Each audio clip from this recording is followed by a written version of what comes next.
เด้อขับไปมาไปเปิดเป็นทางเลยงานออกครับเปิดทางไปอาจจะรับหาท่านเพราะนี้เรื่องการเดินไหนท่านปกตินี่ยึดต้นหนาก็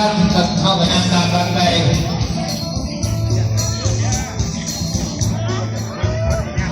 เรื่องไหนนะมึงเนี่ย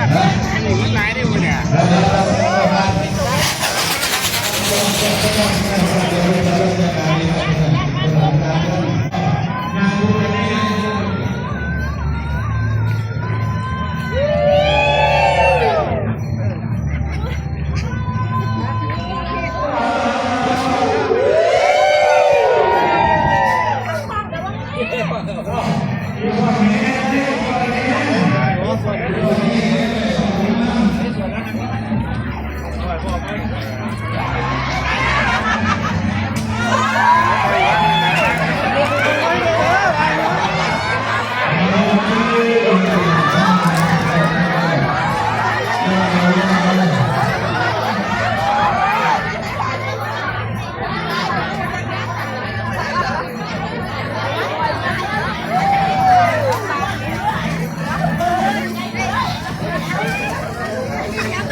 เราตัวเนี่ย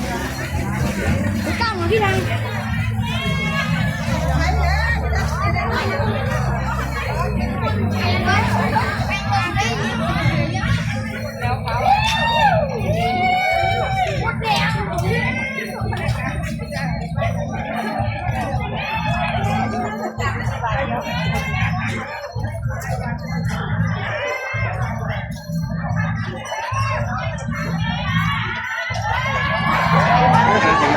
มาอีกแล้ว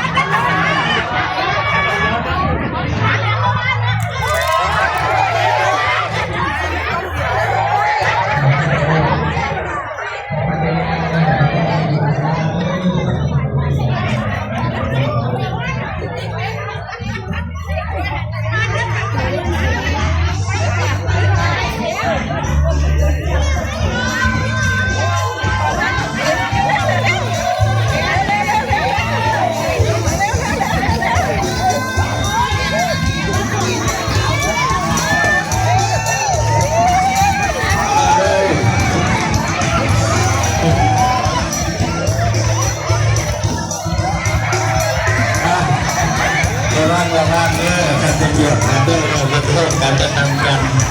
กับเพื่อนในดีเอาไปเลยมาสาเด้อหรือว่ามาลงไปนั่งกันเพื่อนเป็นของเรา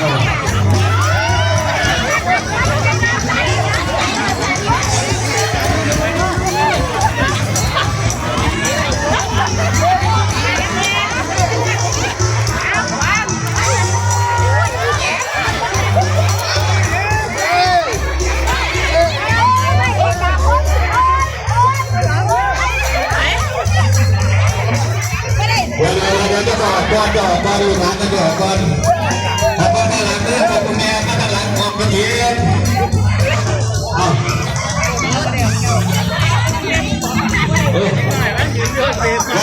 ข้างหลังเลยก่อนจะมาหนองบัวเลยนะวันนี้บอกว่าทุกท่านมาเนี่ยกินซะ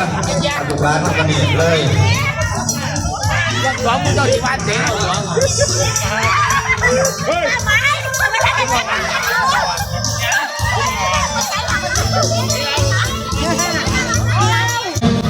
ตัวมันบอลน้อยพี่น้องน้องต้องเปิดมือใจดี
สองเกียร์รอบเป็นเกียร์ เอาใส่เสื้อหมวกเลยดีกว่า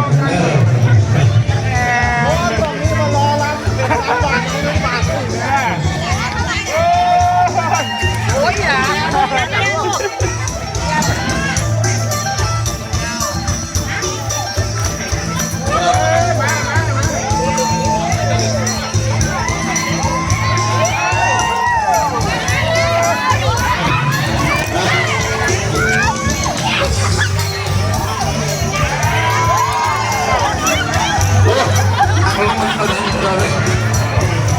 5 บาท อีกรอบนึงอีกรอบนึงลงก่อนอีกรอบนึงเด้อเอาอีกรอบนึง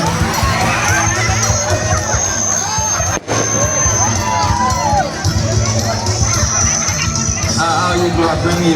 เด้อการศึกษาเล่า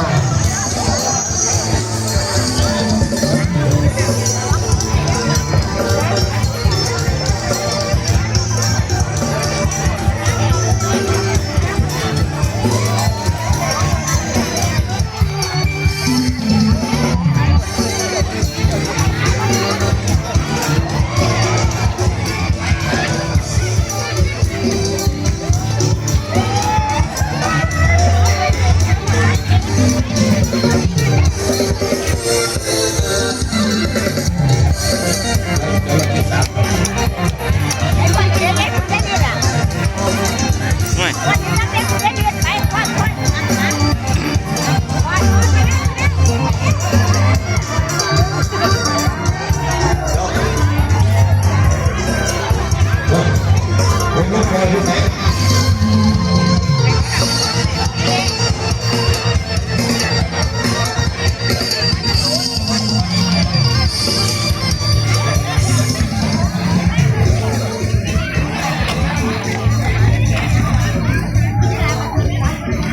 พอแม่พูดเขานั่งครับ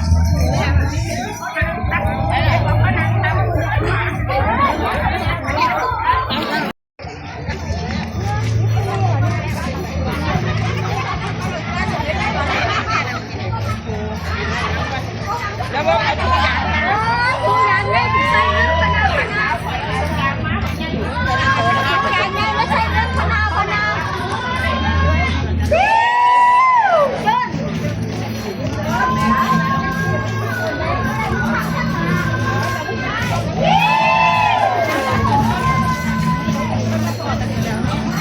วิว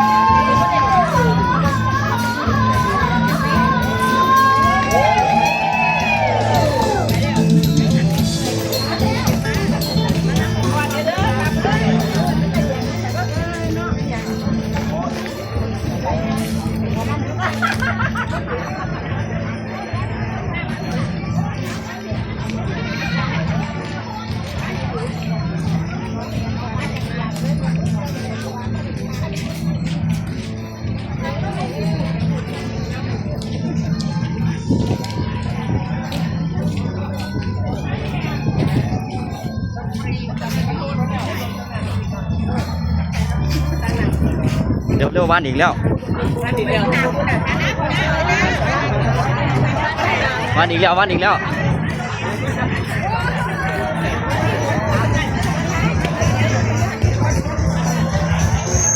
เดี๋ยวก็มีบ้างกันดีมีตัวคนไทยเลยการรอบวงนี่นะครับไอ้นี่จะเปล่าหรือไม่จะเปล่าฮะรอกัน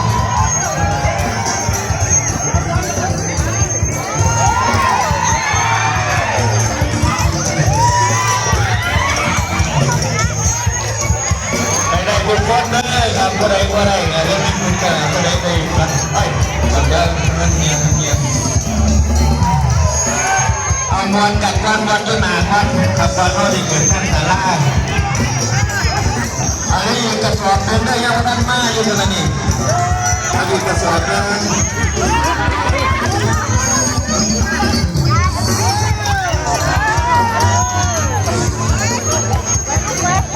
ไม่ใช่เราก็ติดประตูเอาเลยเอาเลย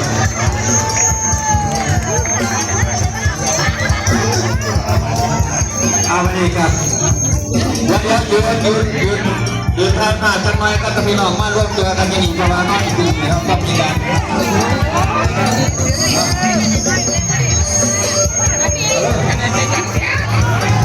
ต้องไปนะเหยียบได้ไม่เหยียบได้เหยียบได้ไว้แล้วเนี่ยเหยียบได้ไว้แล้วหลายคนขาเอาพี่น้องมาฉันเดินมาขอบคุณมาก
ก็เลยเอาเรื่องนี้ไปแยกแล้วก็คะแนนดีว่าผมต้องนำจับก็ต้องมาเนี่ยก็ต้องมาแนวพวกผมก็อะไรเงี้ย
กับบรรยากาศการ